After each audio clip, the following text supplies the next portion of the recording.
Donald ট্রাম্পের সাথে হাত মেলালেন না লামিন ইয়ামাল।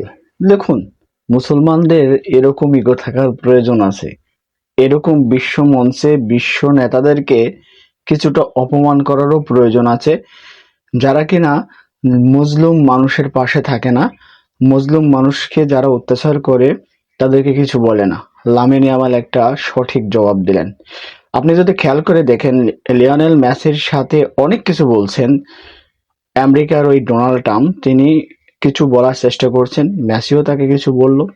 তাদের সাথে বন্ডিংটা খুব অসাধারণ।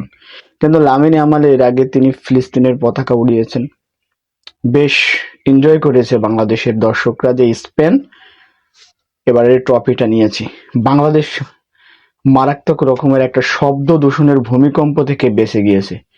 এই অবস্থায় যদি আর্জেন্টিনা আজকে কাপ নিত, শহরের প্রতিটা অলিতে গলিতে মিছিল আর শোডাউন হতো, বাইক সহ হতো, প্রচুর পরিমাণে হর্ন বাজতো, সকালে ভোরের বেলায় বাচ্চারা আঁতকে উঠতো যে কি একটা হচ্ছে, আকাশে আতশ বাজে উঠছে, মানে বলে শেষ করা যাবে না যে এত কিছু ঘটতো।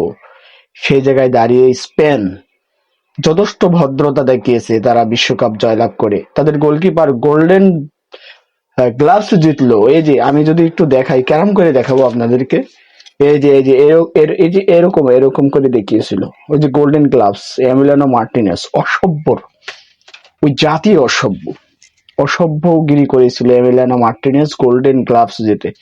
আজকে দেখুন স্পেনের গোলকিপার কত ভদ্র, লামিন ইয়ামালরা, ফাবিয়ান রুইজরা আসলে কতটা ভদ্র, স্পেন পুরা টিমটাই ভদ্র।